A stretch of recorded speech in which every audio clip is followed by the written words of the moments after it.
Mr. Speaker, on Wednesday in New York, the Prime Minister claimed that he had received a letter from the United States asking Canada to take on a larger role in the war in Iraq.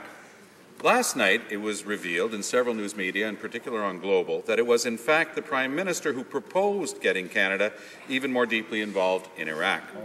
Why did the Prime Minister mislead Canadians about who proposed escalating Canada's involvement in Iraq? The Honourable Parliamentary Secretary to the Minister of National Defence. Mr. Speaker, let's put things in perspective here. We have a murderous terrorist group literally raping and pillaging across the Middle East. They are beheading journalists, kidnapping women, and selling them into slavery. Our government is focused on how Canada can contribute to stop this reign of terror. Instead, the opposition is focused on intergovernmental correspondence. The Honourable Leader of the Opposition.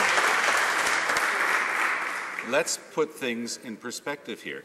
This is about whether or not the Prime Minister of Canada tells the truth. Here's what the Prime Minister said in New York. The United States, just recently, in the last couple of days, has asked Canada for some additional contribution. That wasn't true, and that's a serious matter. Hier soir, le ministre des Affaires étrangères a dit qu'il y aura un vote à la Chambre des communes avant que le Canada ne fasse de frappes aériennes en Irak. Depuis quand le Canada prévoit-il faire des frappes aériennes en Irak? The Honourable Parliamentary Secretary.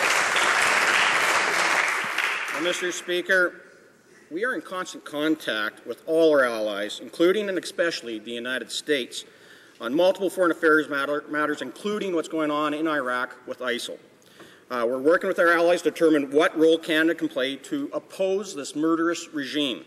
The U.S. request for further military assistance is under consideration, and what we have yet to hear from the NDP is exactly what they would do to address the ISIL terrorist threat. The Honourable Leader of the Opposition.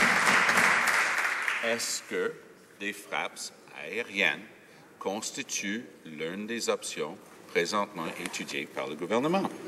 Est-ce qu'il s'agit d'une des demandes dans la lettre que le Premier ministre dit avoir reçue? Pourquoi alors, pour rendre les choses claires, puisqu'ils disent qu'il n'y a pas de problème, pourquoi ne pas rendre la lettre publique et les Canadiens pourront juger pour eux-mêmes? The Honourable Parliamentary Secretary. Mr. Speaker, unlike the previous Liberal government, our government's practice on combat missions, whether it was in Afghanistan or back in Libya, has been clear. The government's decision to deploy the Canadian Armed Forces in a combat mission, and I stress combat mission, will be debated and voted on in the House of Commons as a matter of confidence. Canada's current mission in Iraq is not a combat mission. We're looking at renewing our current 30-day commitment, which started on September the 5th.